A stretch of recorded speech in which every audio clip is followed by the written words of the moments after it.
તો હે family, welcome back to my YouTube channel ને આપણી શુભ સવાર થઈ ગઈ છે. તો પહેલાં તો બધાને ગુડ મોર્નિંગ, જય શ્રી કૃષ્ણ, જય માતાજી. તો આપણે તો મસ્ત મજાના ચકાચક રેડી થઈ ગયા છીએ અને હવે આપણે કરવાનું છે નાસ્તો. તો અત્યારના નાસ્તામાં શું છે તો ચાલો તમને બતાવી દઉં. નાસ્તો કરવા પહેલાં આપણે કરી લઈશું ભગવાનની પૂજા. તો તમને આજે અત્યારનો સીન ત્યારનો બતાવી દઉં ભગવાનનું. તો હવે હું કરી લઈશ ભગવાનની પૂજા.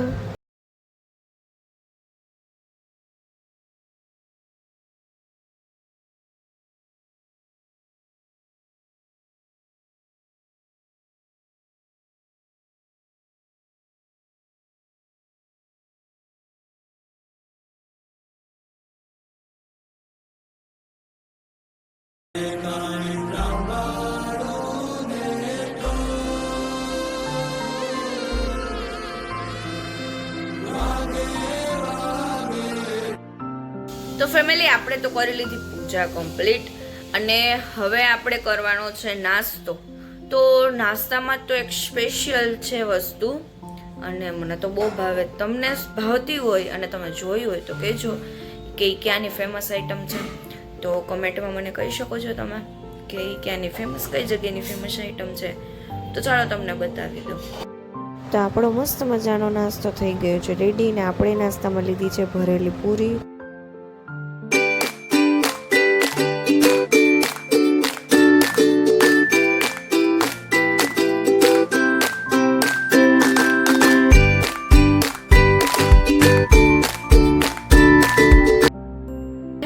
મેં નાસ્તો કરી લીધો છે ને નાસ્તો કરીને અમારે જે કન્ટિન્યુ કામ છે તો તે કરવાનું છે.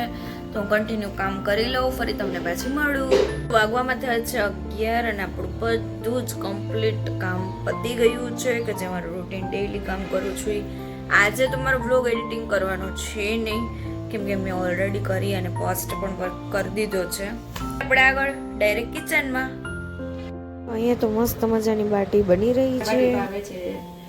તો કમેન્ટમાં કહેજો રીતના બનાવી છે, તમે કેવી રીતના બનાવો એ કમેન્ટમાં કહેજો.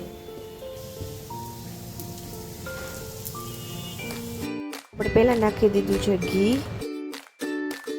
તો આપણે કટિંગમાં કરી લીધું છે ટમેટા, મરચી, ડુંગળી અને સાથે લસણ. તેલ આવી ગયું છે તો તેમાં આપણે નાખી દીધું રાઈ જીરું.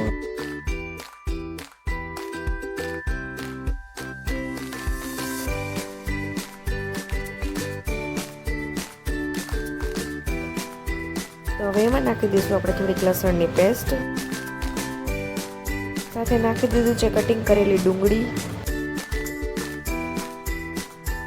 સાથે આપણે નાખી દીધા છે કટિંગ કરેલા મરચાં.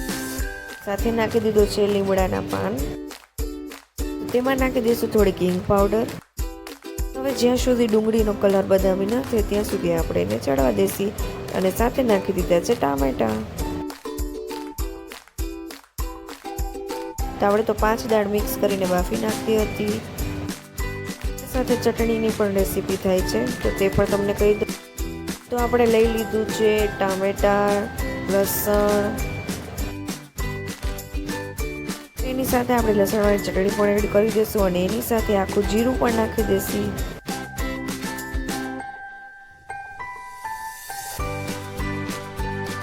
2 ચમચી જેટલું પાણી પણ એડ કરી દઈશું. તો અહીંયા સાથે સાથે આપણી દાલ બાટીની દાળ પણ બને છે. તો પહેલાં નાખી દીધું મરચું પાવડર, પછી નાખી દીધું ધાણા જીરું પાવડર, પછી આપણે એડ કર્યું હળદર પાવડર, પછી નાખી દીધું થોડું ગરમ મસાલો.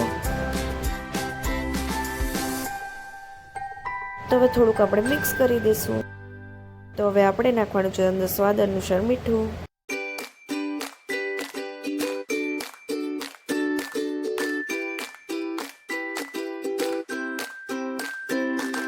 હવે આપણે એની અંદર નાખી દઈશું બાફેલી દાળ.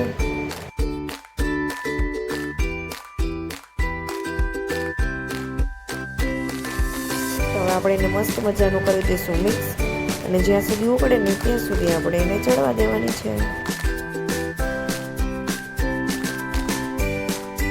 હવે આપણે એની અંદર નાખી દીધી છે થોડીક ધાણા ભાજી. જોઈ શકો છો તમે કે દાળ બાટીની દાળ તો આપણી રેડી થઈ ગઈ છે. આપણે ચટણીની જે બધી તૈયારી કરી હતી તો હવે આપણે એને મિક્સર કરી દઈશું.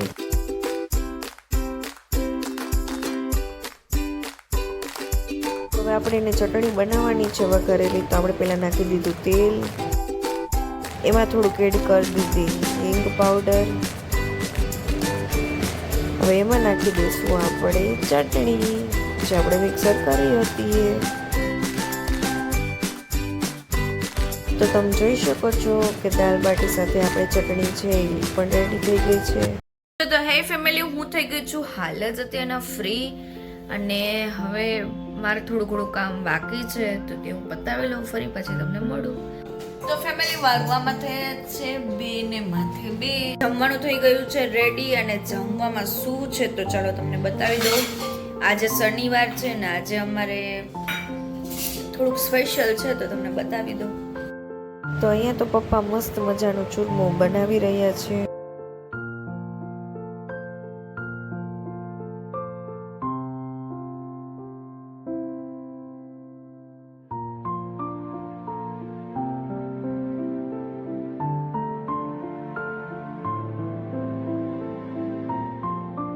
ફેમિલી, તમે જોઈ શકો છો કે આપણી રાજસ્થાની ડીશ થઈ ગઈ છે રેડી. તો ચાલો તમે બધા જમવા. અત્યારે મેં જમી લીધું છે, જમીને હું ફ્રી થઈ ગઈ છું, અને જમવાની તો બહુ જ મજા આવી ગઈ, કેમ કે હતું જમવાનું રાજસ્થાની, કે ચૂરમું ને મસ્ત મજાનો સંભારો ને પછી લસણવાળી ચટણી ને એવું બધું, દાલ બાટી, પાપડ.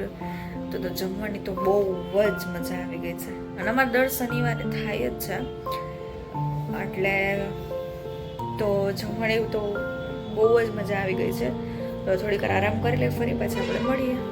મારે જવાનું છે અત્યારે ક્લિનિકે, તો તમને ત્યાં જ મળું પાછી ક્લિનિકે જઈને, મતલબ કે શક્ય હશે તો ત્યાંનો બ્લોગ લઈશ, અને ત્યાર પછી હું આવીને તમને પાછી મળીશ.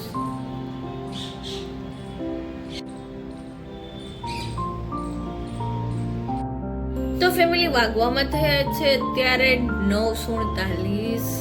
તો ફેમિલી, હું આવી ગઈ છું ઘરે, તો હવે મારે કરવાનું છે થોડું ઘણું કામ, તો તે પતાવી લઉં, ફરી તમને પાછી મળું. તો હે ફેમિલી, વાગવામાં થયા છે 10:30, અને જમવાનું થઈ ગયું છે રેડી. તો તમને બતાવી દઉં કે અત્યારના જમવામાં શું છે. તો જમવામાં છે રોટલી, ચટણી, બટેકાનું શાક, છાશ. તો આજ જમવાની મજા આવી જશે. તો હે ફેમિલી, વાગવામાં થયા છે 11, અને આ બસ તો આજ માટે તો આટલું જ હતું, ને હું મારા બ્લોગને અહીંયા જ એન્ડ કરું છું. તો જે લોકોને મારો બ્લોગ પસંદ આવ્યો તો તે લાઈક કરી દેજો, શેર કરી દેજો, અને કમેન્ટ કરી દેજો. જે લોકો મારી ચેનલને હજી સુધી સબસ્ક્રાઇબ નથી કરી તો જલ્દી ફટાફટ મારી ચેનલને સબસ્ક્રાઇબ કરી દો. મળીએ કાલ કોઈ નવા બીજા બ્લોગની સાથે. ત્યાં સુધી બધાને મારા જય શ્રી કૃષ્ણ, જય માતાજી, જય શ્રી રામ.